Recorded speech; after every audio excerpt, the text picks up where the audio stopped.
On your knees! Mall thieves don't get dignity in my parking lot! Sergeant Rusk shoved Elias Boone forward, forcing him down onto the rough pavement as gravel pressed through his clothes and into an old injury that flared with pain. The parking lot fell into a tense hush, broken only by the quiet buzz of phones recording. Rusk held up a worn watch between two fingers, letting it swing like it meant nothing. Stolen property, he said loudly, making sure the crowd caught every word. Officer Voss lingered nearby, watching the growing circle of onlookers. Rusk thought he had found another frightened man to humiliate in public, another easy target to break. But Elias didn't react, his posture rigid, expression steady, like he was waiting. Across the lot, engines rolled in low and controlled as black Pentagon SUVs began closing in around them. Before continuing, comment where in the world you are watching from and make sure to subscribe, because tomorrow's story is one you can't miss. Elias Boone adjusted his reading glasses as he entered Fairbridge Commons Mall. The cold air followed him inside before the automatic doors whispered shut. Saturday shoppers bustled around him, but Elias moved with purpose.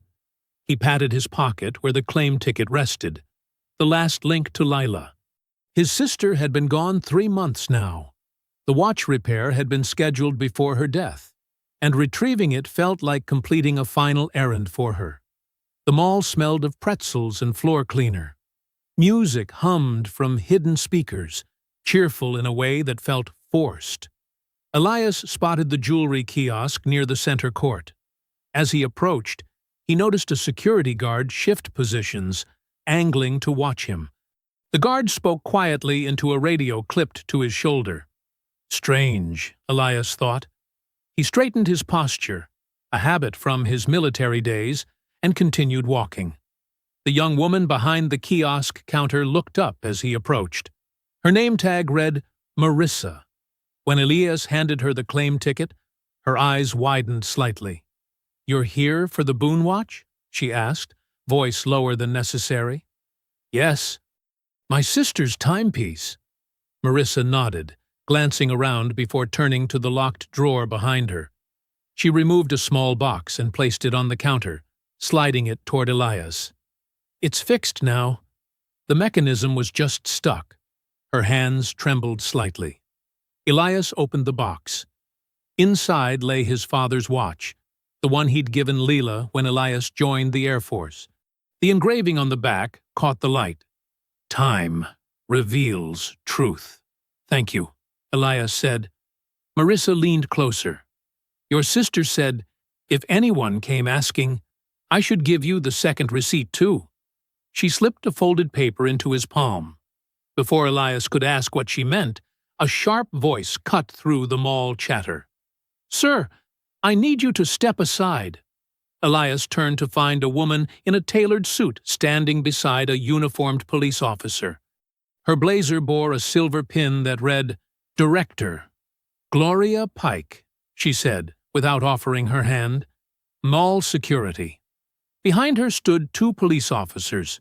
The older one, gray at the temples, shoulders squared with authority, had sergeant stripes. His nameplate read, "Rusk." The younger officer, Voss, hung back, eyes scanning the growing crowd. "Is there a problem?" Elias asked, pocketing the receipt. Pike's eyes narrowed. "That depends on you, sir." Before Elias could respond, a woman's voice rose from behind them. "That's him! That's the man who took my purse!" A middle-aged white woman pointed at Elias, her hand shaking dramatically. "I felt him bump into me near the food court." Elias blinked in confusion. "Ma'am, I haven't been to the food court. I just arrived at the mall." Sergeant Rusk stepped forward. "Sir, we need to discuss this situation." "There's nothing to discuss," Elias said calmly. "Check your security cameras." I walked directly from the entrance to this kiosk. Rusk's jaw tightened. "We don't take instructions from suspects." "Suspects?" Elias kept his voice level. "I'm not a suspect in anything. I'm here picking up my sister's watch." Pike crossed her arms. "Our witness says differently." Then review the footage, Elias insisted. That will clear this up immediately. Sir, Rusk said, his tone hardening, you're creating a disturbance in a private establishment. Elias looked around at the curious onlookers. I'm speaking in a normal voice. I'm suggesting a reasonable solution. Officer Voss shifted uncomfortably. You match the description of someone involved in several thefts around the mall. Rusk continued, ignoring Elias's logic. What description would that be? Elias asked. Rusk didn't answer. Instead, he gestured toward the exit. Step outside with us, please. I'd like your badge numbers first, Elias said. Something flashed in Rusk's eyes, a cold anger that transformed his professional demeanor. That sounds like resistance to me. Requesting badge numbers is my right as a citizen, Elias replied. From across the corridor, a young woman with braided hair pulled out her phone and began recording. Tessa. Elias had told her to wait by the food court while he picked up the watch. Rusk noticed her too. Officer Voss, handle that. As Voss started toward Tessa, Elias felt his calm slipping. You touch that girl, and every choice you made today becomes federal. Pike raised an eyebrow. Threatening an officer now? Not threatening. Informing. Elias turned back to Rusk. That's my grandniece. Rusk smirked. Sir, place your hands where I can see them. Elias did so, aware of the growing audience. The woman who'd accused him had disappeared into the crowd. The watch, Rusk demanded, nodding toward Elias's pocket. It belongs to my family, Elias said. Rusk reached forward and removed the watch box from Elias's coat pocket. Evidence of theft, until proven otherwise. Pike watched with cold satisfaction as Rusk grabbed Elias's upper arm and began steering him toward the exit. You're making a serious mistake, Elias said quietly. Move, Rusk ordered, shoving him toward the parking lot doors. The automatic doors of Fairbridge Commons slid open, and Sergeant Rusk pushed Elias out into the cold afternoon air. A group of shoppers near the entrance stopped to stare. Rusk marched Elias toward the handicap parking area, his hand gripping Elias's arm tightly. Over there, Rusk ordered, pointing to a spot between two police cruisers. Elias stood tall despite the pressure on his arm. His eyes scanned the growing crowd of onlookers. Some pulled out phones, others whispered behind their hands. Kneel down, Rusk commanded. Elias didn't move. Sergeant, I have an old service injury. Kneeling on pavement will... I said kneel! Rusk's voice boomed across the parking lot. Officer Voss stood nearby, eyes darting between Rusk and the gathering crowd. His hand rested uncertainly on his belt. Sir, Voss said quietly, maybe we should... Officer Voss, Rusk snapped. Secure the perimeter. Voss hesitated, then nodded and stepped away. Rusk pressed down on Elias's shoulder. Last warning. With painful slowness, Elias lowered himself to one knee, then the other. Sharp gravel bit into his skin through his pants. His left knee, damaged years ago during his service, throbbed with immediate pain. Palms up, where I can see them, Rusk ordered. Elias complied, opening his hands at chest level. His reading glasses fell from his coat pocket, landing on the asphalt. Rusk's boot came down, crushing them with a sickening crack. A little boy in the crowd tugged on his grandmother's sleeve. Why is that man on the ground? No one answered him. Rusk stood over Elias, one hand hovering near his holster. Sir, you made this harder than it needed to be. Elias looked up, his face a mask of calm that concealed the fire building in his chest. No, Sergeant. You made it exactly what you wanted it to be. Tessa pushed through the crowd, her phone held high, recording everything. Uncle Elias! Voss moved toward her. Miss, I need you to stop filming and hand over that device. You touch that girl, Elias said, his voice dangerously quiet. And every choice you made today becomes federal. Rusk laughed. Federal? "Sir, you are in a mall parking lot with stolen property in your pocket." He pulled Lila's watch from Elias's coat pocket and held it up like a trophy. "This is evidence in an ongoing investigation." "That belonged to my sister," Elias said, his voice tight with controlled fury. Rusk's smile widened. "Then I'm sure she will be happy to explain it." A terrible silence fell over the crowd. Tessa's voice cracked through the stillness like a whip. "She's dead!" Rusk's expression didn't change, but something flickered in his eyes. Not regret, but calculation. Elias felt humiliation burn through his restraint. His sister's watch, the last piece of her he had, dangled from Rusk's fingers like trash. His knees screamed with pain. Shoppers stared. And still, he remained controlled, even as rage built beneath his calm exterior. "Get your cuffs, Voss," Rusk called. A distant rumble cut through the tension. At first it was just a sound, the deep purr of a powerful engine. Then movement at the far end of the parking lot. A black SUV with government plates turned into the entrance. Rusk glanced over his shoulder, annoyed at the interruption. Another black SUV appeared, then a third. Voss stepped back from Tessa, his hand dropping from his cuff pouch. "Sarge!" The first SUV accelerated smoothly, followed by the others in perfect formation. They moved with military precision, fanning out across the parking area. 4 SUVs, 5, 6. Rusk's hand tightened around the watch.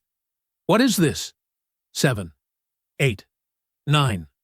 The vehicles surrounded the police cruisers without touching them, creating an impenetrable barrier.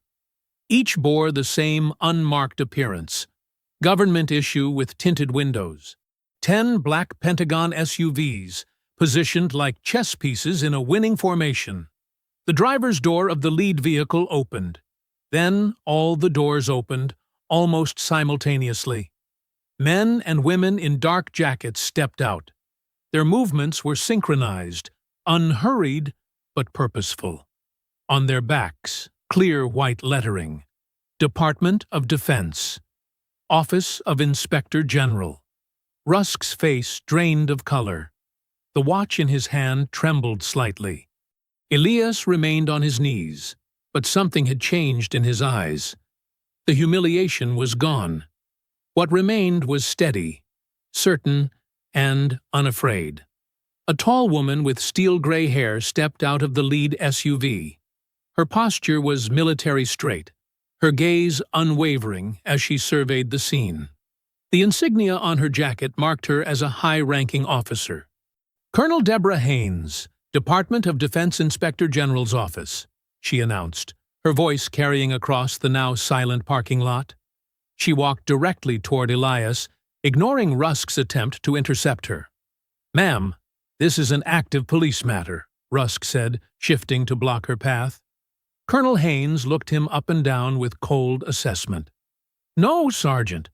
This is now a federal obstruction matter." She turned to 2 agents behind her. "Get him up." The agents moved quickly to Elias, helping him rise from the pavement. Elias winced as his injured knee straightened, but he kept his dignity intact, refusing to show more pain than necessary. "Are you all right, Mr. Boone?" Haynes asked. "I'll manage, Colonel," Elias replied, brushing gravel from his pants. A younger woman with a sharp gaze approached, camera in hand.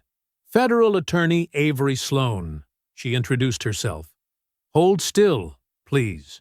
She began photographing Elias's scuffed knees, the dirt on his clothing, then his broken glasses lying near the police cruiser. "Those two," she said, pointing at Lila's watch still clutched in Rusk's hand. She snapped several photos of it before Rusk could react. "This is ridiculous," Rusk sputtered, his confidence visibly cracking. "We received a theft complaint, which you failed to investigate properly," Sloan cut in. "Instead, choosing to publicly humiliate a federal investigator without cause." The crowd murmured in surprise. Shoppers who had been watching from a fearful distance began edging closer, phones recording. Elias straightened his coat with trembling hands. not from fear, but from the contained fury and pain of the last 15 minutes. His voice, when he spoke, was steady and clear. "Sergeant Rusk, you have no idea how long we've been looking at you." Rusk's face flushed. "What are you talking about?" "Elias Boone, Pentagon civilian investigator, attached to the Federal Oversight Task Force on Law Enforcement Accountability," Elias said. "Your unit has been under review for months." The revelation hit Rusk like a physical blow. His hand tightened around the watch. "That's impossible," he stammered. "You can't just—" "We can," Colonel Haynes said. "And we did. Your actions today have only accelerated matters." Tessa rushed over to her great-uncle, her phone still recording. "Are you okay?" she asked, her voice breaking. "I'm fine," Elias assured her, though his knee throbbed painfully. An elderly black woman with silver hair pushed through the growing crowd. She wore a church dress and carried herself with quiet dignity. "That man did not do a thing wrong," she announced, pointing at Elias. "And he is not the first." She turned to Colonel Haynes. "I'm Ruthie Bell, retired nurse. I've been watching this parking lot for 3 years. Got a notebook full of names and badge numbers." Her words broke the dam. Other voices rose from the crowd. "They searched my truck twice last month," called an older veteran with a Vietnam War cap. "Said I matched a description." "Never said what description." A grandmother with a medical walking stick stepped forward. "They banned my grandson for loitering while waiting for my prescription." "Called him threatening." "Officer warned me to sell my lease," added a black shop owner from the mall. "Said something unfortunate might happen to my business otherwise."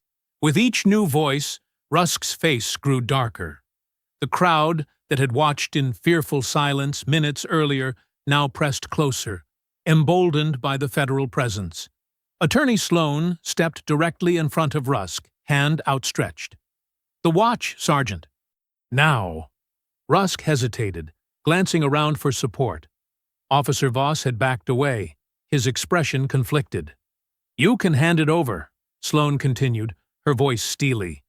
"Or I can add theft of federal evidence to the list we're building in real time." With visible reluctance, Rusk placed the watch in her palm.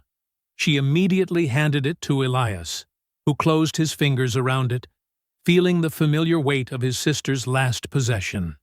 "This isn't over," Rusk said quietly, his eyes locked on Elias.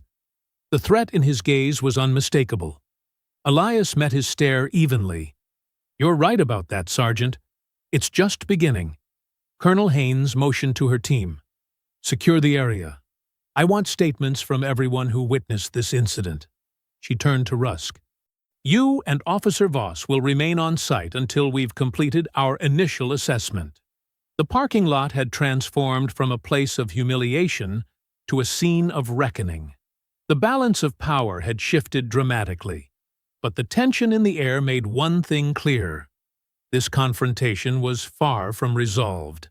Elias sat in the back of the black SUV, holding his sister's watch. His finger traced the scratched glass face, while Colonel Haynes spoke quietly into her phone in the front seat. Tessa leaned against his shoulder, her earlier bravado replaced by silent exhaustion. Through the tinted windows, he could see Attorney Sloan coordinating with other agents outside the mall entrance. "Elias," Haynes said, turning toward him, "the address on that second receipt, it's a storage facility off Jefferson Highway." Elias nodded. "Drive Easy Storage. Lila used to keep seasonal decorations there. We need to secure whatever she left before anyone else does," Haynes said, her voice tight with urgency. 20 minutes later, their small convoy pulled into the storage facility's gravel lot. The place was quiet on a Saturday afternoon, rows of orange metal doors gleaming under the winter sun. Elias felt a strange hollowness as they approached Unit 817, the number matching the second receipt from the jewelry kiosk. "Stand back," Colonel Haynes instructed as 2 agents prepared to cut the padlock. "We don't know what we're walking into." The lock fell away with a metallic snap. Avery Sloane pulled on latex gloves and slid the door upward. The sound of metal scraping against metal filled the cold air. Elias felt Tessa's hand tighten around his arm as the unit's interior came into view. "It's empty," she whispered.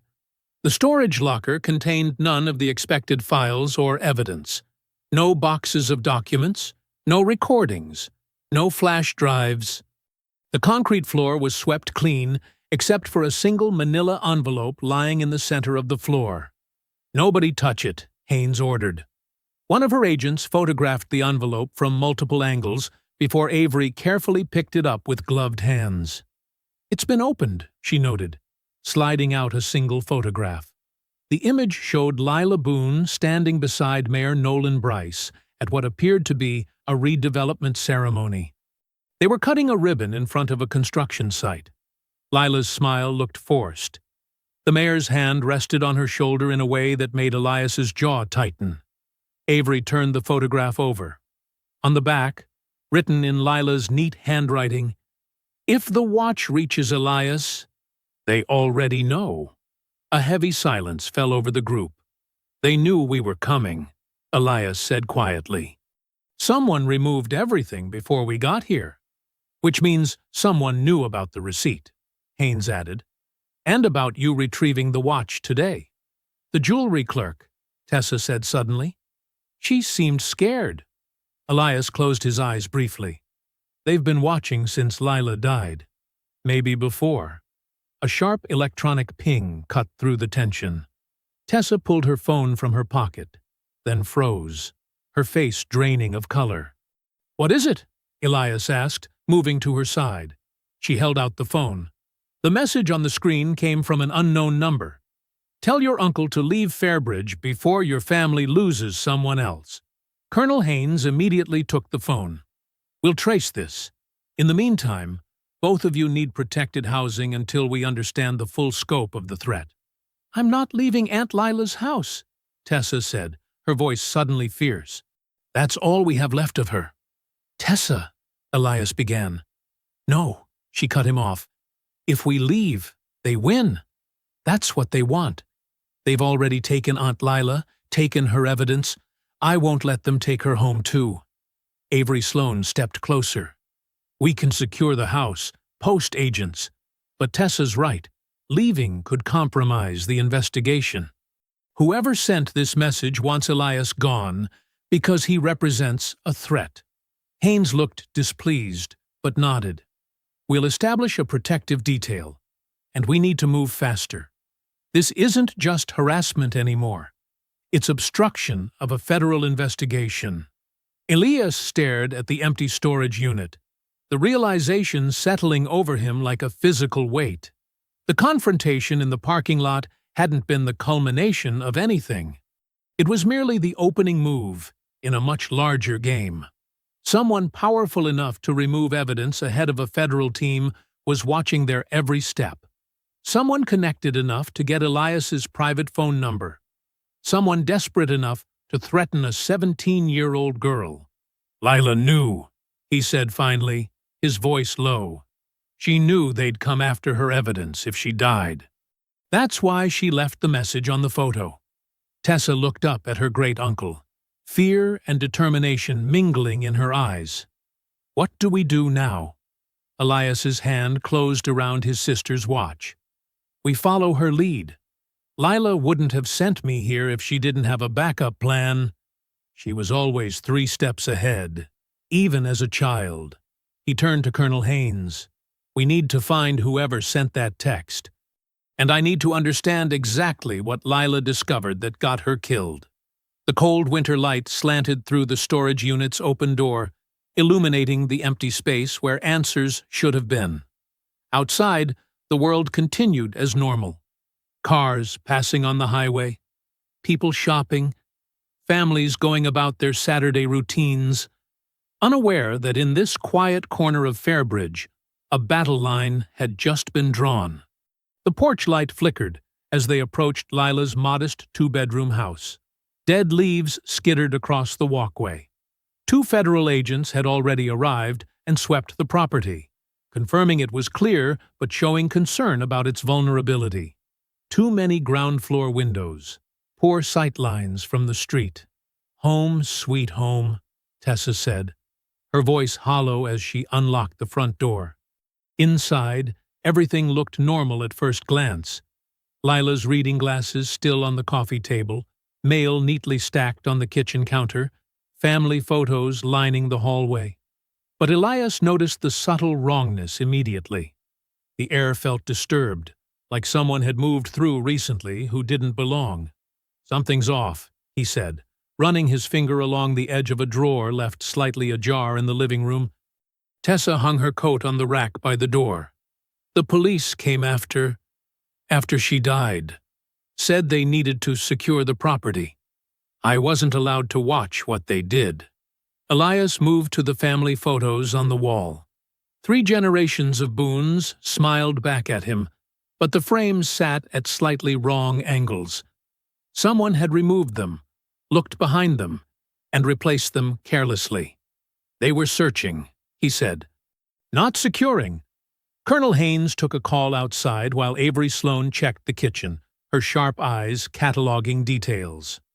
"Elias," Avery said, keeping her voice even, "I need to be clear about something. Your personal connection to this case is problematic." "I'm aware," he said, straightening a photo of himself and Lila at his wedding years ago. When this goes to court, the defense will argue that evidence was compromised because you're emotionally invested. They'll claim you planted things, manipulated witnesses, pushed a narrative. I don't care what they claim. "You should," Avery's voice sharpened. "Because if we don't maintain an airtight evidence chain, Rusk walks, Pike walks, anyone involved walks. And your sister gets no justice." Tessa stood in the doorway, arms crossed tight against her chest. "She's right, Uncle Elias." Elias walked to Lila's small desk by the window.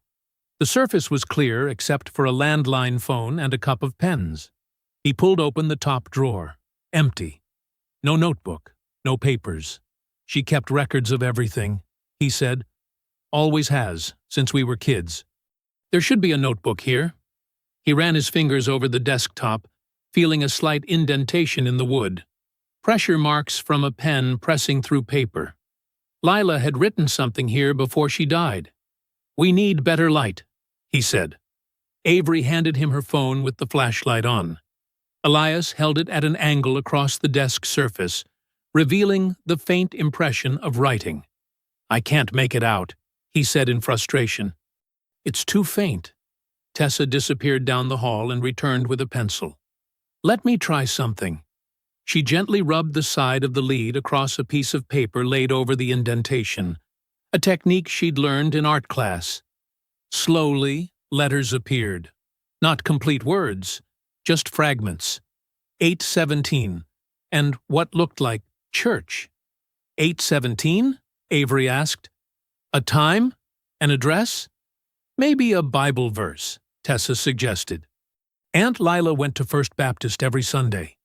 The conversation halted as headlights swept across the living room wall. Outside, a patrol car crept slowly past the house, its light bar dark. Tessa froze. "That's him. That's Rusk's car." "Stay away from the windows," Avery ordered, moving to the front door to check the lock. The patrol car continued down the street, then circled the block. 5 minutes later, it passed by again, slower this time. Tessa's breathing quickened. "We need to leave. They're watching us." "No," Elias said firmly, placing his hands on her shoulders. "We're not running. That's what they want." He moved to the front window and carefully shifted the curtain an inch. The patrol car had stopped under a street light half a block away. Even from this distance, Elias could make out Sergeant Rusk's silhouette behind the wheel. "He's trying to scare us," Elias said, letting the curtain fall back into place. "It's working," Tessa whispered. Elias turned to face his grandniece, Colonel Haynes, and Avery. Lila stood her ground.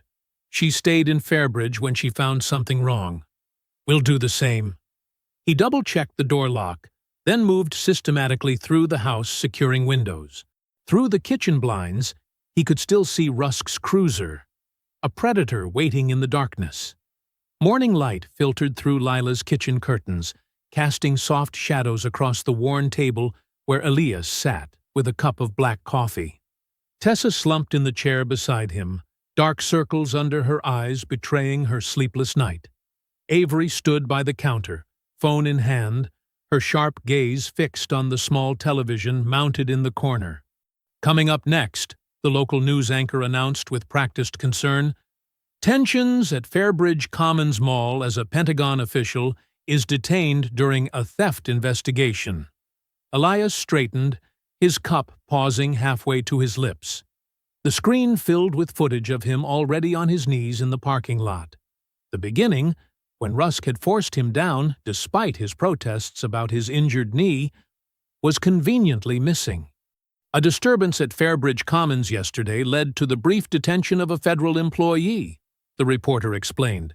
The incident, which drew significant attention when federal vehicles arrived at the scene, remains under investigation. Brief detention? Tessa snapped, her voice cracking. They threw you on the ground. The footage cut to Mayor Nolan Bryce, his silver hair perfectly combed, standing in front of City Hall. His face carried a practiced expression of concern. We support our local law enforcement officers who work tirelessly to keep our community safe, Bryce said, his voice smooth as oil.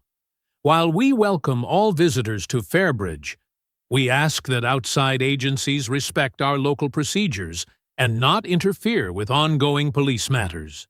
That lying snake, Tessa hissed. The anchor reappeared. Sergeant Dale Rusk has been placed on paid administrative leave pending review of the incident. Paid leave? Tessa slammed her palm on the table. That's not punishment. That's a vacation. Elias rubbed his temples. It's standard procedure. It's garbage, Tessa shot back. Avery muted the television and turned to face them. This is exactly what I warned you about, Elias. They're attacking your credibility before we can bring evidence forward. They're making Uncle Elias sound like some troublemaker who came here to start problems, Tessa said, her voice trembling with anger. That's the strategy, Avery agreed. Paint Elias as an outsider interfering with local police. Make the community question his motives. Elias's phone buzzed. Colonel Haynes's name flashed on the screen. Haynes, he answered, putting the call on speaker. I've got updates. The colonel's voice filled the kitchen. Our formal request for incident reports involving the mall has hit roadblocks. City attorney says they need additional time to comply. Meanwhile, we've discovered 17 complaints filed against Rusk's unit in the past year, all dismissed without investigation. Any progress on the locker contents? Elias asked. Nothing yet. Security cameras in that facility had technical issues during the critical time frame. Convenient, Avery muttered. Very. Haynes's voice hardened. We're pushing through official channels, but someone's working overtime to slow us down. Elias tapped his fingers on the table, thinking, we need witnesses, real people, real stories, before this narrative about me being a troublemaker gets locked in. I agree, Haynes replied. We need to connect the dots faster than they can erase them. After ending the call, Elias stared at the silent television where B-roll footage of the mall played beneath a scrolling headline, Questions surround federal presence at local mall incident. They're trying to make this about you, Avery said, instead of about what's really happening in Fairbridge. People know the truth, Tessa insisted. They've seen how Rusk acts. Fear keeps people quiet, Elias replied. We need to find those brave enough to speak. Tessa's phone chimed with a notification. She pulled it from her pocket, her expression darkening as she read the screen. What is it? Elias asked. Tessa's hand trembled slightly. Email from school. I'm supposed to report to the principal's office at 3 today for an emergency disciplinary meeting. She looked up, eyes wide. It says, regarding conduct unbecoming a Fairbridge scholar and potential violation of school technology policies. She turned the phone so Elias could see. They're saying I violated school policy by posting that video of your arrest. That's retaliation, Avery said immediately, her attorney instincts flaring. Elias felt a cold fury settle in his chest. First they came after me. Now they're coming after a 17-year-old girl's future. Tessa's face paled. My scholarship. If they put a disciplinary mark on my record. Elias reached across the table and took her hand. That's not going to happen. You don't know that, Tessa whispered. I do know that, Elias said firmly. Because I'm going with you to that meeting. That afternoon, Elias and Tessa arrived at Fairbridge High School. The hallways were nearly empty as most students had already gone home for the day. Their footsteps echoed against the polished floor tiles as they made their way to the administration office. Remember, Elias said quietly, you did nothing wrong. Keep your head up. Tessa nodded, but her fingers nervously twisted the strap of her backpack. The morning news broadcast had shaken her confidence. If they could twist what happened to Elias into making him look guilty, what would they do to her? The school secretary looked up from her desk. Tessa Boone? Principal Harmon is expecting you. Her eyes flicked to Elias. Just Tessa. I'm her legal guardian while she's in my care, Elias stated firmly. She's a minor. I'll be joining the meeting. The secretary's lips tightened, but she picked up her phone. After a brief exchange, she nodded reluctantly. Go on in. Principal Harmon's office was wood-paneled with framed diplomas and sports trophies displayed prominently. The principal himself, a thin man with thinning hair and glasses, stood as they entered. He wasn't alone. A uniformed school resource officer leaned against the wall, arms crossed. Ms. Boone, Mr. Boone, please have a seat. Principal Harmon gestured to two chairs opposite his desk. Elias noted how the principal positioned himself between them and the door. How the officer maintained his standing position. Small intimidation tactics. Tessa, we've received concerning reports about your online activities, Principal Harmon began, folding his hands on his desk. Specifically, statements that could be interpreted as threatening toward our local police department. Tessa's head snapped up. What? I didn't threaten anyone. You posted video footage with inflammatory commentary. She posted a video showing what actually happened, Elias interrupted. What specifically did she write that constitutes a threat? The principal shuffled through papers on his desk, not meeting their eyes. The post itself creates a hostile environment and undermines respect for authority figures. Show us the threatening language, Elias insisted. Principal Harmon cleared his throat. The issue isn't just the language, but the context, and there were no threats, Elias stated flatly. She documented a public incident that happened to her family member. That's protected speech. The school resource officer shifted his weight. Kids these days don't understand the consequences of what they post online. Elias turned slowly to face him. And what consequences would those be, officer? The tension in the room thickened. Principal Harmon quickly intervened. The point is, Tessa, this kind of behavior doesn't align with the values we expect from scholarship recipients. I'm afraid we'll need to place your recommendation on hold pending a behavioral review. Tessa went pale. But that recommendation is due next week. Unfortunately, your actions have consequences. Her actions? Elias's voice remained calm, but steel ran beneath it. Recording a public incident is her right. This isn't about her behavior. This is about silencing a witness. The principal's eyes darted nervously to the officer and back. Mr. Boone, I understand you're upset, but who filed the complaint? Elias asked directly. I'm not at liberty to. Was it the school board? A teacher? Another student? Elias leaned forward. Or did it come from outside the school entirely? Principal Harmon's uncomfortable silence was answer enough. "This complaint came from City Hall, didn't it?" Elias pressed. The principal's facade cracked. "We have to maintain relationships with local officials. The mayor's office expressed concerns about the mayor's office has no authority over student speech," Elias stated. "This meeting is over. Tessa's scholarship recommendation will proceed as planned, or we'll be discussing this matter with federal education officials about political retaliation against a minor." The principal paled. "Mr. Boone, please understand my position." "I understand completely. You received pressure and decided a 17-year-old's future was acceptable collateral damage." Elias stood, motioning for Tessa to do the same. "We're done here."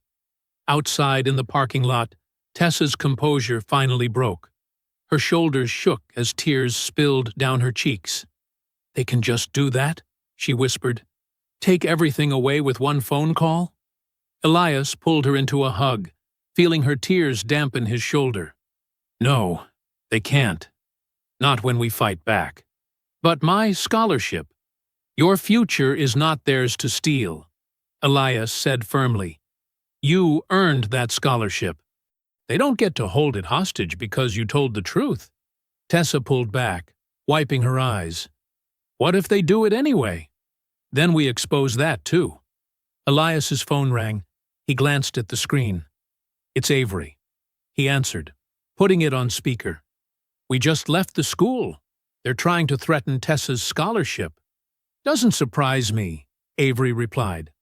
"Listen, I've got news. Ruthie Bell called. Says she has evidence of years of harassment at the mall. Documentation, dates, names. She's been keeping records all along." "Ruthie Bell? The retired nurse?" Elias asked. "The same. She says she needs to talk to you before her words. They get to her too." Elias glanced at Tessa, then back at his phone. "Text me her address. We're on our way." He ended the call and turned to Tessa. "Change of plans.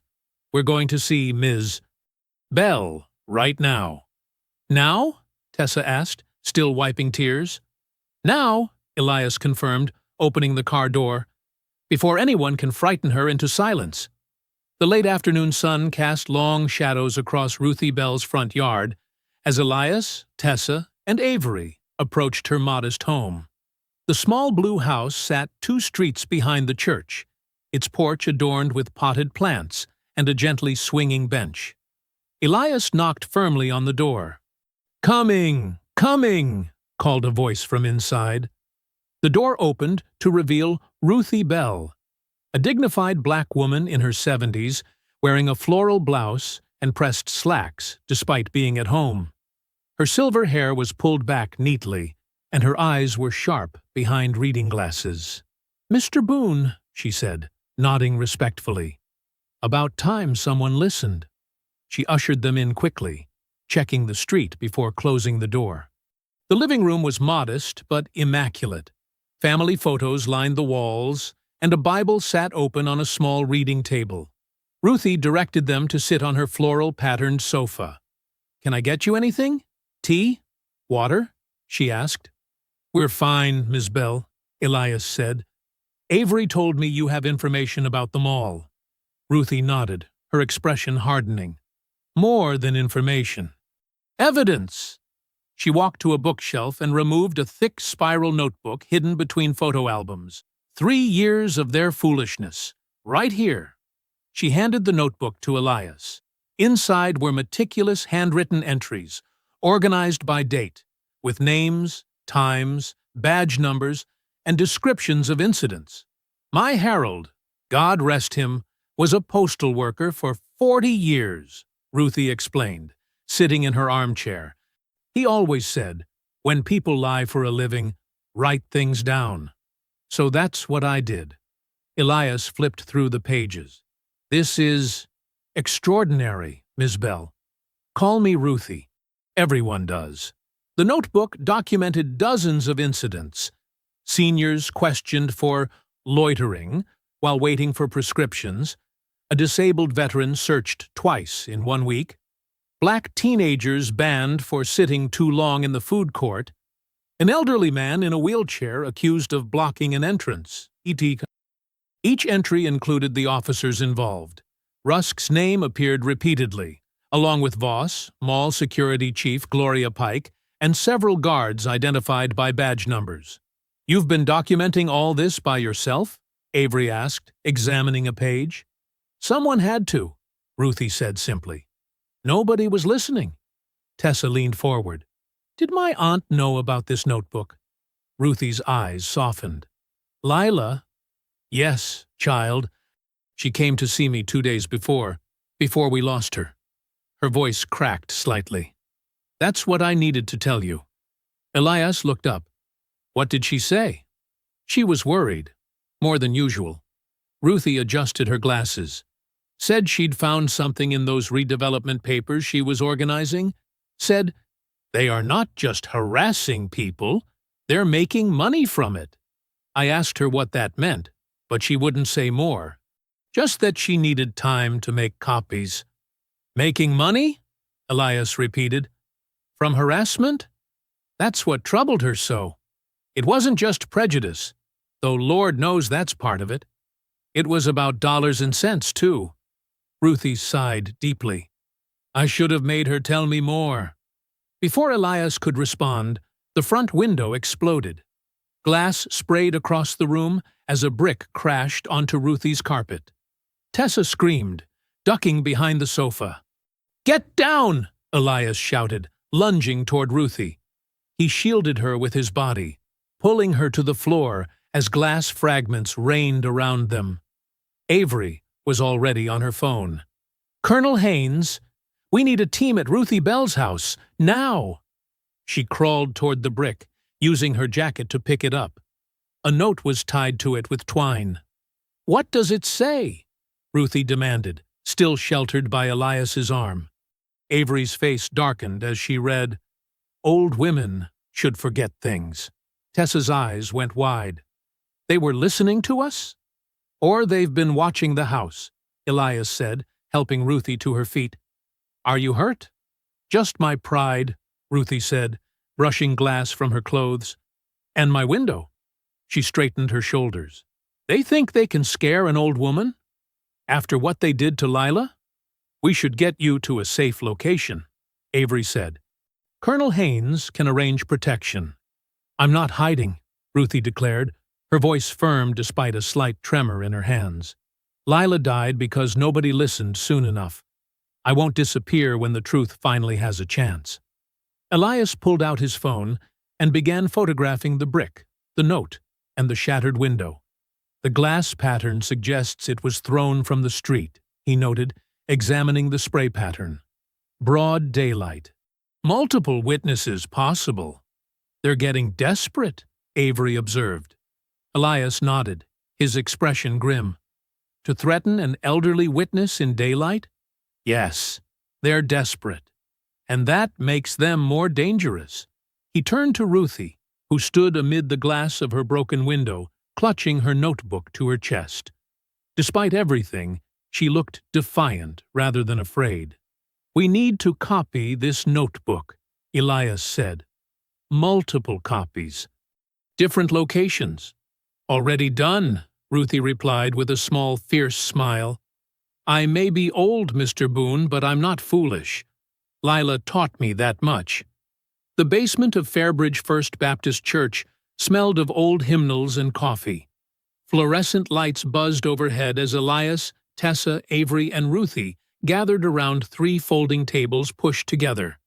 Federal agents stood guard outside, their presence both reassuring and a stark reminder of the danger. "Pastor James didn't ask questions," Ruthie said, smoothing her notebook on the table. "Just said, use it as long as you need." Avery spread documents across the tables in neat rows. Ruthie's notebook, the photo of Lila with Mayor Bryce, public zoning records, police incident reports, and mall security logs they'd managed to subpoena. "We need to find what Lila saw," Elias said, studying the photograph. His sister stood beside Mayor Bryce at some redevelopment ceremony, her smile tight and professional. Nothing in her expression hinted at suspicion, but Elias knew his sister. She noticed everything. Tessa paced the perimeter. Someone threw a brick at Ruthie. And they've been watching us. How are we supposed to feel safe anywhere? By fighting back with evidence, Avery replied, laying out another stack of papers.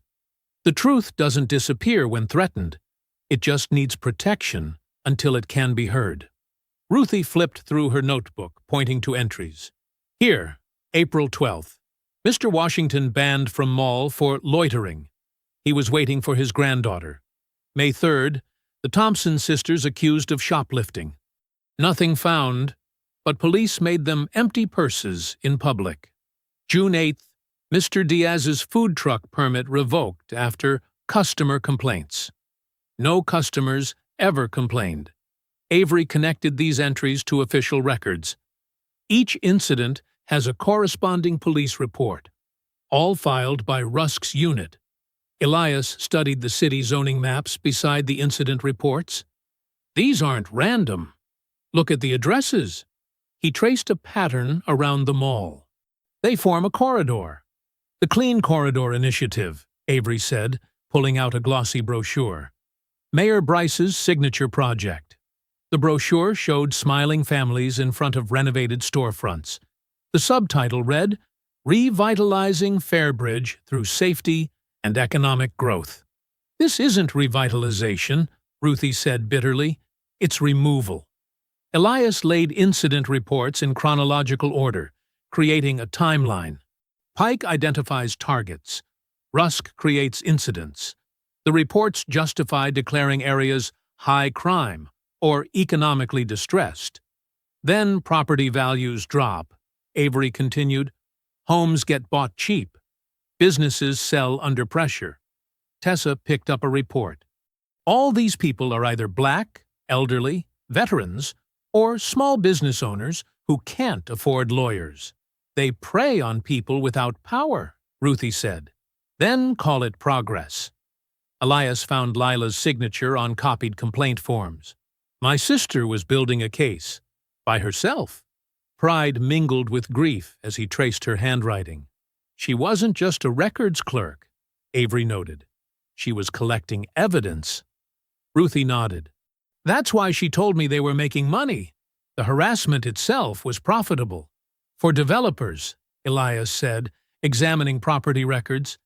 There's a company called Fairbridge Future LLC buying everything in the corridor. Avery pulled up incorporation documents on her laptop. Guess who owns 30%? Mayor Bryce's brother-in-law. Tessa slammed her hand on the table. So they're using police to scare people away from their homes, then buying them cheap? And Lila found out, Elias said quietly. Avery's phone rang. It's Colonel Haynes. She put it on speaker. We recovered something, Haynes said, her voice crackling through the phone. A deleted 911 dispatch record from the night Lila died. The room went still. Even the buzzing lights seemed to quiet.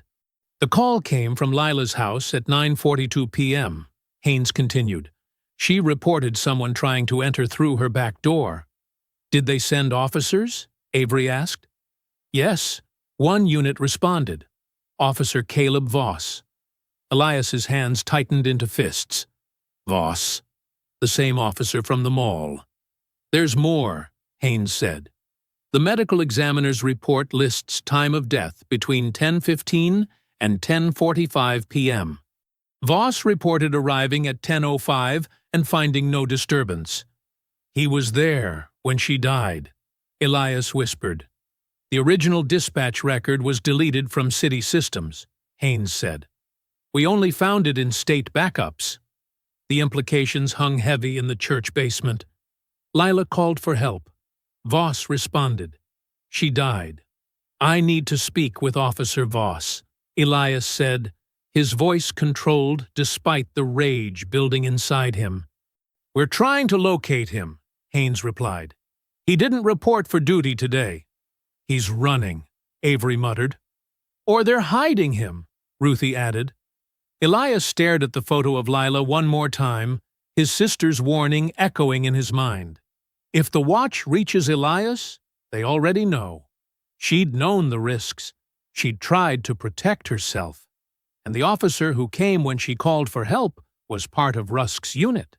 "Find him," Elias told Haynes. "Officer Voss was in my sister's house the night she died." The community center's empty parking lot gleamed under a single flickering light. Elias stood in the shadows, watching as a rusty sedan pulled in and parked far from the street lamps. Officer Caleb Voss stepped out, head swiveling in all directions. He looked nothing like the confident cop from the mall. His uniform was gone, replaced by a wrinkled hoodie and jeans. His eyes were bloodshot. "You came alone?" Voss asked, voice barely above a whisper. "Avery's watching from over there." Elias nodded toward the attorney's car, parked across the lot with headlights off. "Nobody followed you?" "I don't think so." Voss wiped sweat from his face despite the cold night air. "I don't have much time. Rusk's been looking for me since I didn't show up for shift." "Tell me about my sister," Elias said, his voice tight with restraint. Voss looked at the ground. "We got the call that night. Suspicious person at the back door. Rusk wasn't even on duty, but he heard the address on the radio and told dispatch he'd handle it with me." "Why would he do that?" Elias asked. "Because he already knew your sister." Voss swallowed hard. She'd been asking questions about incident reports at the mall. Rusk said we needed to scare her off before she caused trouble. Elias's fingers curled into fists. "What happened when you got there?" "She was alive, scared, but standing right there in her kitchen." Voss's words tumbled out faster now. "She looked at Rusk and said, 'I knew it would be you.' Then she accused him of stealing a flash drive from her desk at work." Elias stepped closer. "What drive?" "I don't know exactly, but Rusk got real angry. He told me to check the perimeter, make sure nobody else was around." Voss's voice cracked. "I didn't want to leave her with him, but you don't say no to Rusk. So you left her alone with him." The accusation hung in the air between them. "For 3 minutes, maybe 4. Voss's eyes filled with tears. "When I came back in, she was at the bottom of the stairs. Rusk said she fell trying to run from us." Elias grabbed Voss by the collar, shoving him against the wall.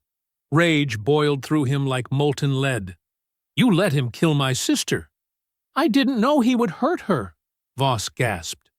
"I swear to God I thought he was just going to threaten her about the reports." Elias wanted to crush Voss's throat, to make him feel a fraction of what Lila must have felt. But through the fog of fury, he heard Avery's voice in his head. "They will try to make you look unstable, vengeful, dangerous." With shaking hands, Elias released Voss and stepped back. She whispered something before she lost consciousness. Voss continued, rubbing his neck. She said, "Dale took the drive. That was it. Then the ambulance came, but she never woke up.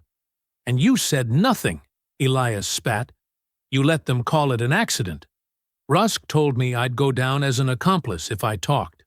Voss's voice dropped to a whisper.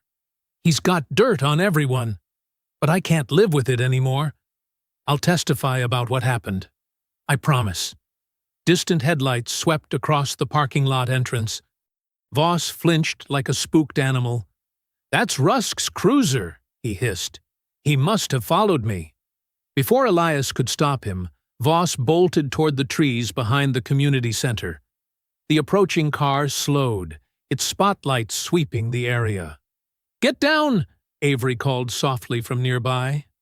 Elias dropped behind a dumpster, waiting until the cruiser circled the lot twice, and finally drove away. When he stood, Voss was gone.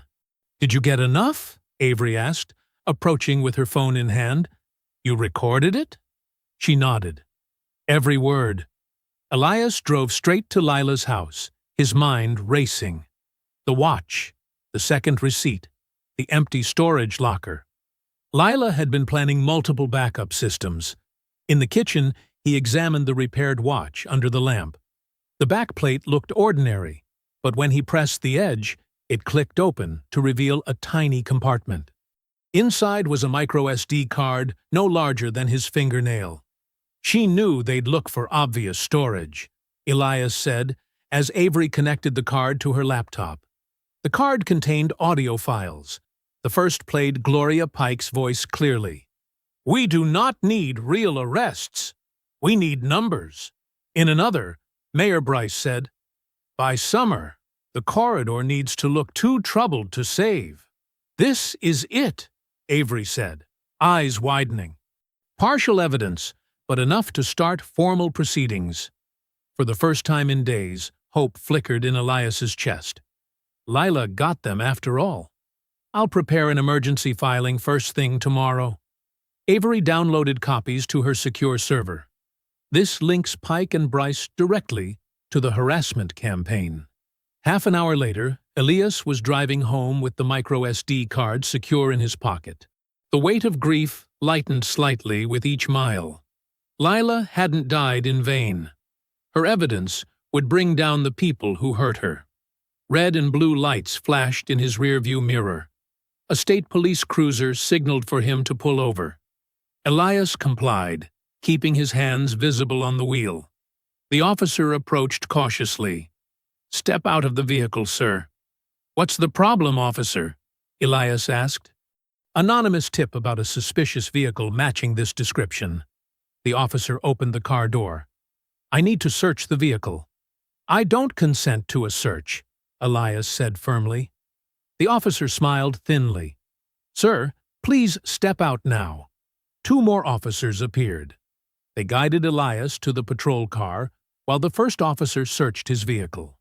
Within minutes, the officer emerged holding a handgun in a gloved hand. "Unregistered firearm under the driver's seat," he announced. "You're under arrest." As they handcuffed him, Elias knew with absolute certainty the gun had been planted. The trap had sprung shut. The red and blue lights cut through the darkness, casting eerie shadows across the roadside. Elias stood with his back against the patrol car, handcuffs digging into his wrists. 3 state police cruisers blocked the road in both directions, their headlights creating a harsh spotlight. "This is absurd," Avery argued, her voice rising as she confronted the lead officer. "Mr. Boone is a federal investigator. You have no right to plant evidence and fabricate charges." The officer's face hardened. "Ma'am, step back or you'll be detained as well.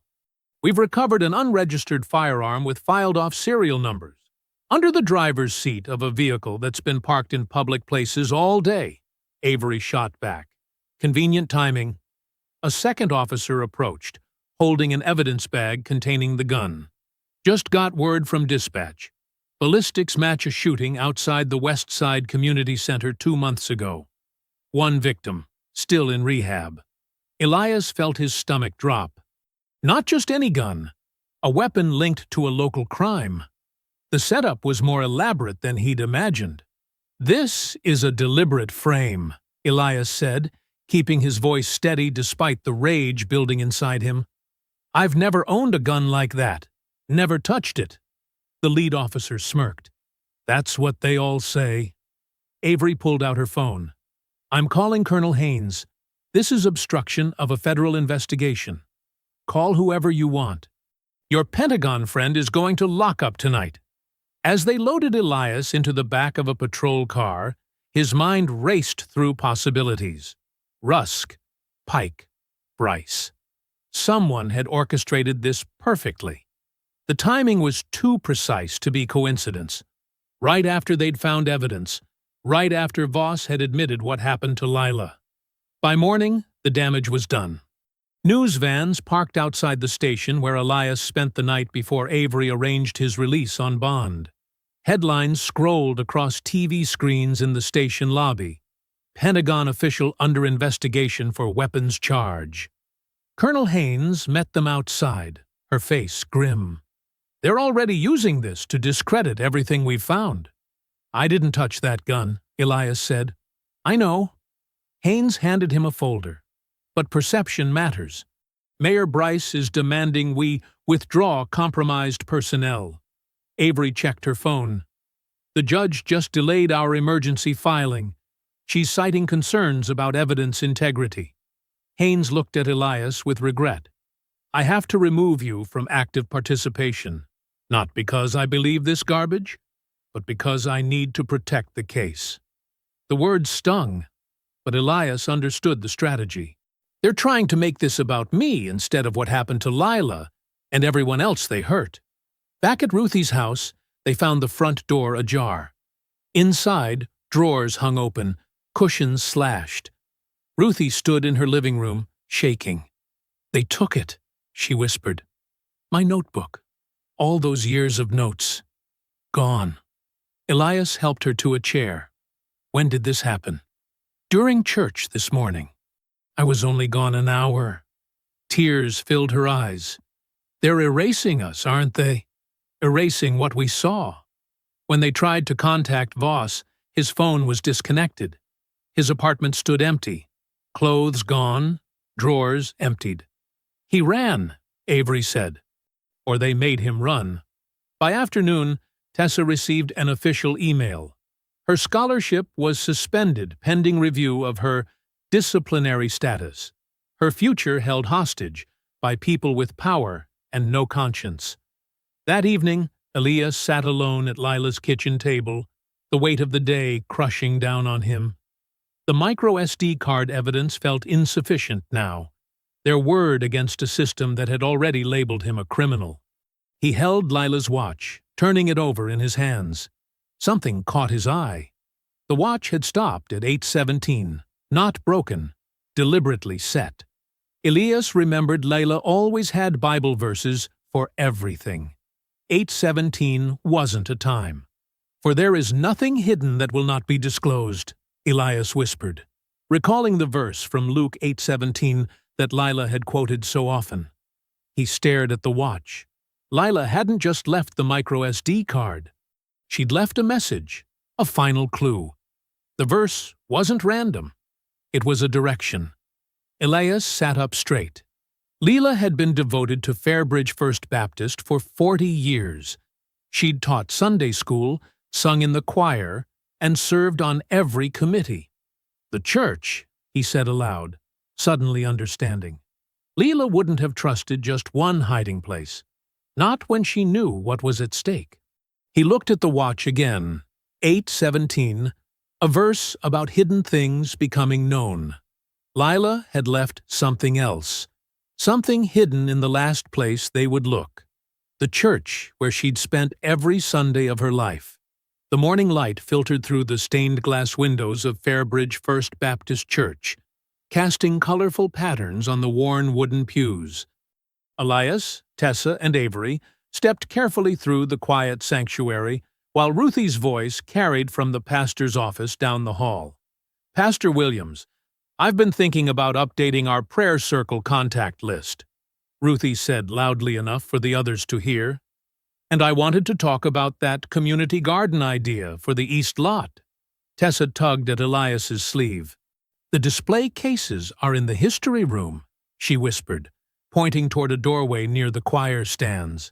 They slipped into a small room lined with glass cabinets containing church memorabilia, faded photographs, offering plates from the 1930s, and programs from decades of Easter services. Against the back wall stood a special case labeled Founding Families Treasures. There, Tessa pointed, her finger trembling slightly. Aunt Lila's Bible is in there. She donated it 3 months ago for the Founders' Sunday celebration. The worn leather Bible sat behind glass, opened to Psalm 37. A small card beside it read, belonged to 4 generations of Boones, donated by Lila Boone. How do we get it? Avery whispered, glancing toward the door. Elias reached into his pocket and pulled out a church key. Lila was treasurer for 20 years. She kept a spare key on her ring. The cabinet opened with a soft click. Elias carefully lifted the Bible, handling it with reverence. Unlike modern Bibles, this one had a leather binding with a small hollow space where the spine connected to the cover.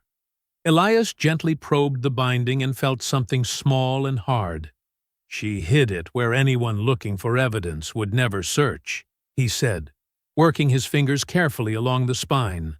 A tiny micro-SD card, smaller than his fingernail, slipped from the binding. Tessa's eyes widened. She knew exactly what she was doing, Avery said, her voice filled with respect. They heard Ruthie's voice growing louder. "Oh, I should check if the history room needs dusting while I'm here," her signal that the pastor was approaching.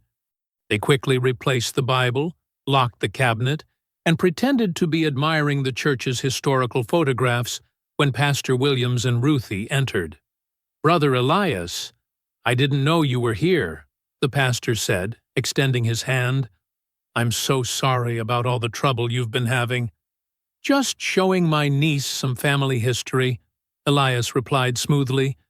"My sister loved this church." "Lila was a blessing to us all," Pastor Williams said. "We miss her terribly." 20 minutes later, they gathered in Avery's hotel room.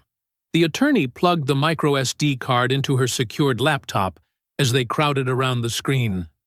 "My God," Avery whispered as files populated the screen. Lila documented everything. The files were organized with meticulous care, folders labeled by date and content.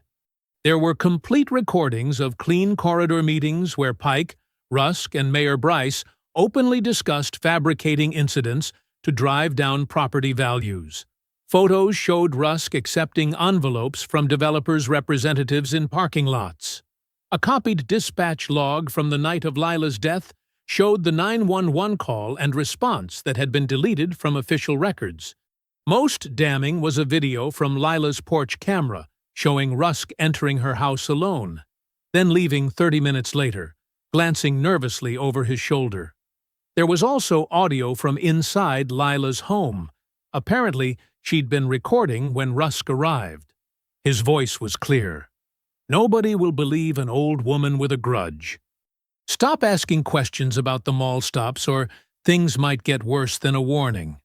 The final file was simply labeled, "For Elias." Tessa reached for Elias's hand as he clicked play. Lila's face appeared on screen, her eyes tired but determined. She sat at her kitchen table, the same one where Elias had been sitting last night. "Elias, if you're seeing this, then I couldn't fight them anymore," she began. "I know you'll blame yourself for not being here. Don't waste time grieving what you couldn't prevent." She explained how she'd discovered the connection between the mall security lists and the redevelopment plans, how the police were creating the very crime problem they claimed to be fighting. "I tried going through channels," she continued. "Nobody listened. An old black woman complaining about police? They patted my hand and showed me the door." Her eyes hardened. "They're hurting people, Elias. Not just with arrests. They're stealing homes, futures, dignity. Make them answer in daylight, brother. Not in quiet rooms where they can hide. In public, where everyone can see." The video ended. Silence filled the room. Colonel Haynes arrived an hour later, reviewing the evidence with growing certainty. "This is more than enough for federal warrants," she said. "We can move on all of them by tonight." But Avery shook her head. "If we do this quietly, Bryce will spin it. The town needs to see the truth with their own eyes." "What are you suggesting?" Haynes asked. "Mayor Bryce is holding his big clean corridor announcement tomorrow at Fairbridge Commons," Tessa said. "Everyone will be there. The press, the developers, all the city officials. The same place they forced me to my knees," Elias said quietly. Avery nodded. "The same place we make them face what they've done." That afternoon, federal agents quietly secured positions around Fairbridge Commons before Mayor Bryce's public redevelopment event began. They wore plain clothes, blending with the gathering crowd. Some posed as reporters, others as maintenance workers. 2 agents disguised as mall security stood near the temporary stage erected at the entrance. Another leaned against a light pole, pretending to check his phone while surveying the growing audience.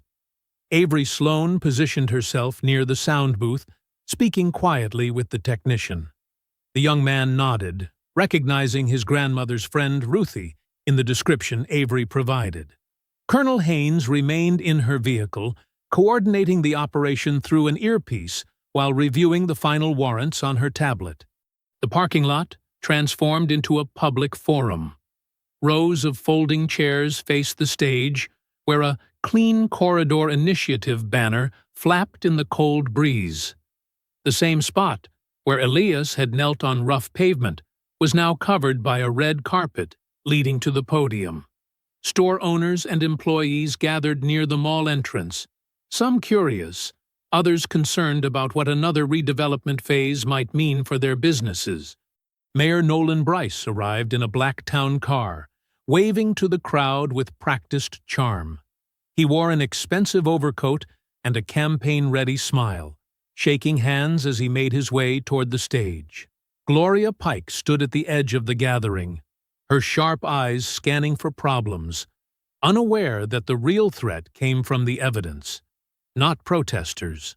"Beautiful day for Fairbridge's future," Bryce told a local reporter. "This expansion will bring jobs and safety to neighborhoods that desperately need both." Sergeant Dale Rusk appeared in full uniform despite being under investigation.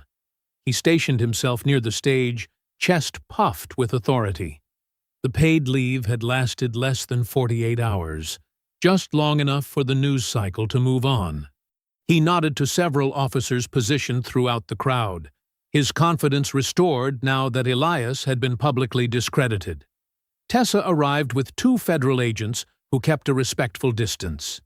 She found Ruthie Bell near the back row and stood beside her, refusing to hide despite the school principal watching from across the lot. The older woman squeezed Tessa's hand. "Your aunt would be so proud," Ruthie whispered. "I'm scared," Tessa admitted. "That's how you know it matters," Ruthie replied. The ceremony began with the high school band playing the national anthem. Mayor Bryce took the stage to enthusiastic applause from developers and city officials in the front row. He spoke about revitalizing troubled areas and ensuring public safety through strategic investment. The crowd shifted uneasily when he mentioned removing elements that discourage economic growth. Then Elias Boone entered from the mall entrance, walking slowly but purposefully through the parting crowd. He wore a simple dark suit and carried Lila's repaired watch in his hand. People whispered, recognizing him from the news. Some pointed. Others stepped back. Sergeant Rusk noticed the disturbance and moved quickly to intercept Elias before he could reach the stage. He positioned himself directly in Elias's path, hand resting near his holster. "You are not welcome here," Rusk said, voice low but hostile. Elias stopped, maintaining a calm expression. "That's what this whole thing has been about, isn't it? Who's welcome, and who isn't?" Several phones rose to record the confrontation. Rusk stepped closer, using his body to block Elias from the stage.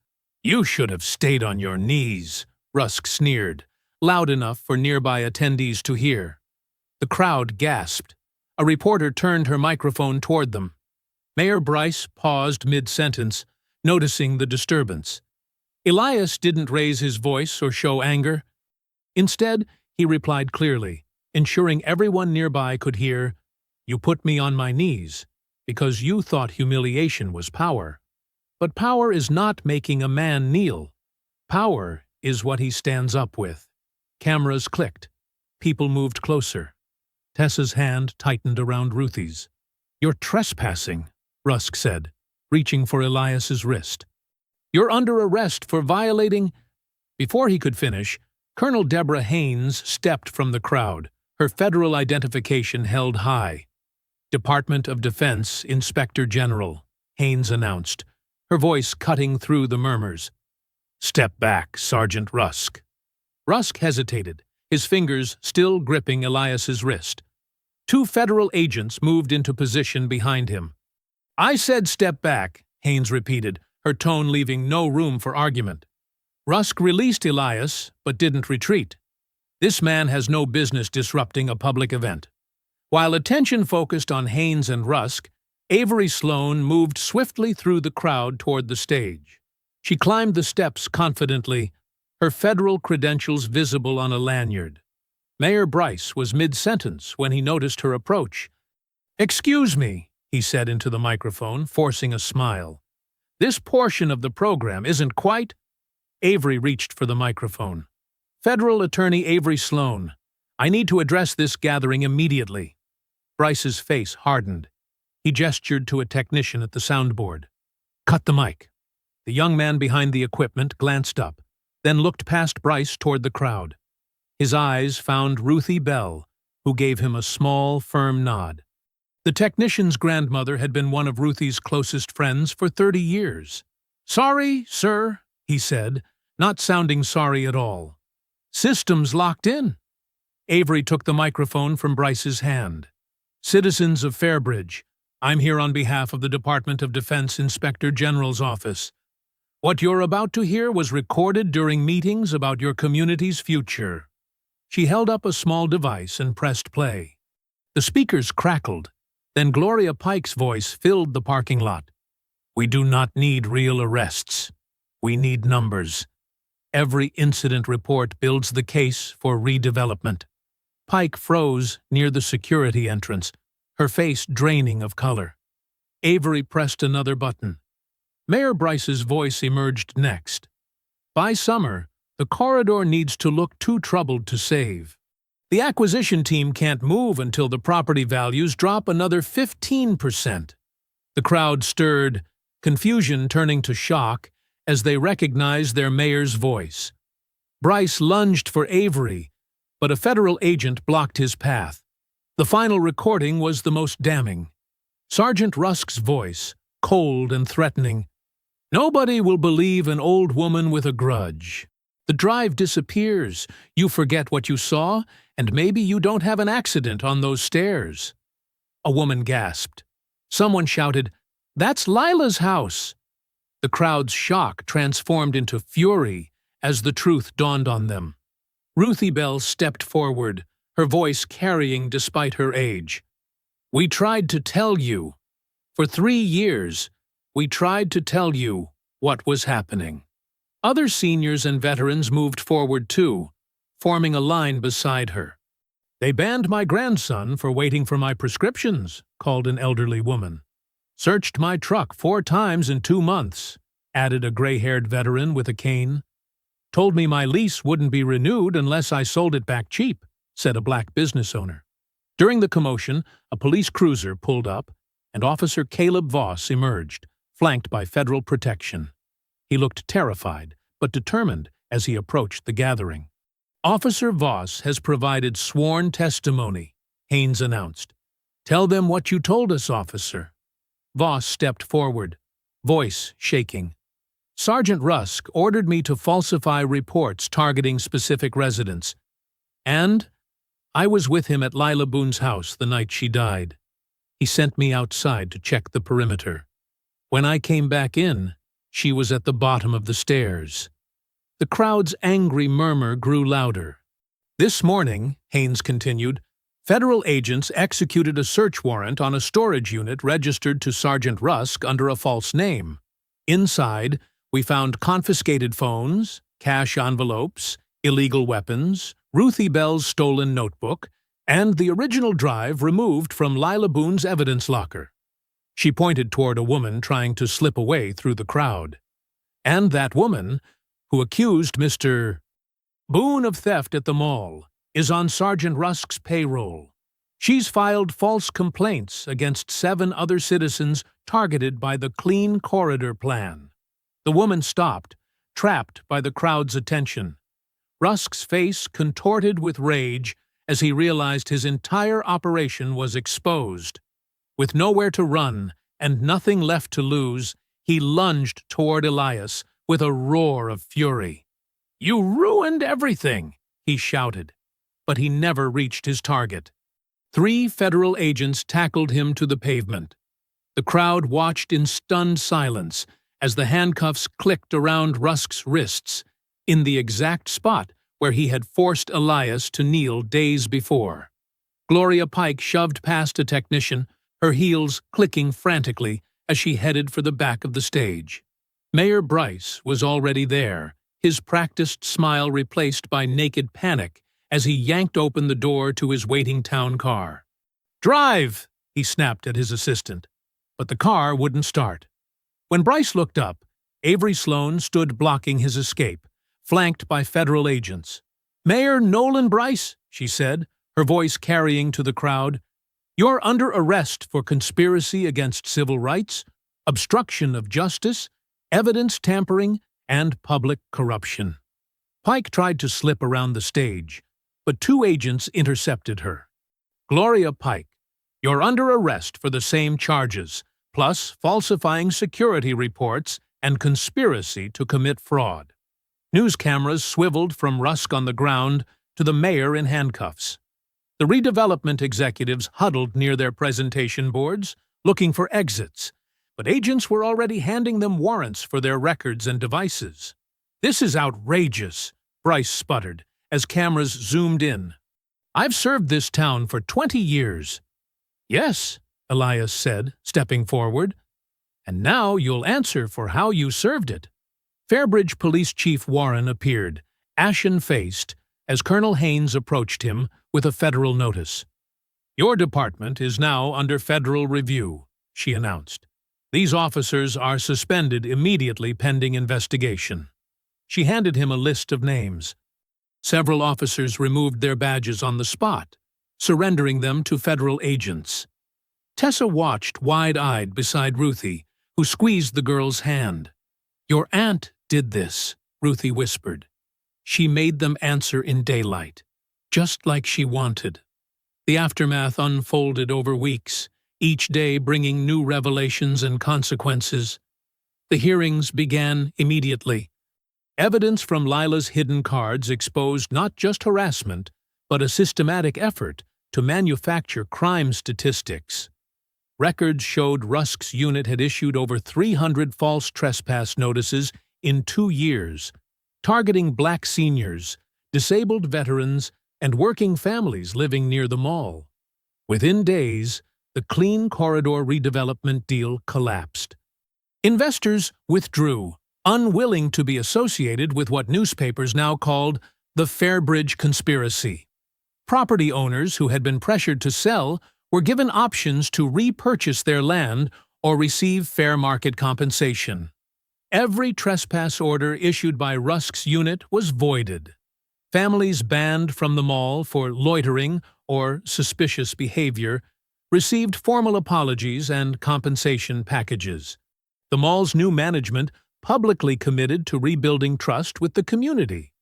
The Fairbridge Police Department entered federal oversight under a 5-year consent decree requiring body cameras, independent complaint review, and training reforms. 7 officers faced criminal charges for falsifying reports and evidence tampering. At Fairbridge High School, the principal resigned after emails showed he targeted Tessa's scholarship on direct orders from Mayor Bryce's office. Tessa's college recommendations were not only reinstated but upgraded after 3 universities reached out specifically requesting the student who helped expose Fairbridge corruption. Gloria Pike faced additional charges when mall employees came forward with recordings of her ordering security to target the undesirables and clear out anyone who doesn't look like they belong. Ruthie Bell's documentation proved crucial in court. The mall's new owners asked her to chair a community oversight board to rebuild relationships with senior citizens and veteran groups. Her first act was establishing free transportation for elderly shoppers who had been afraid to visit for years. 6 weeks after Rusk's arrest, hundreds gathered in the Fairbridge Commons parking lot, the same spot where Elias had been forced to his knees.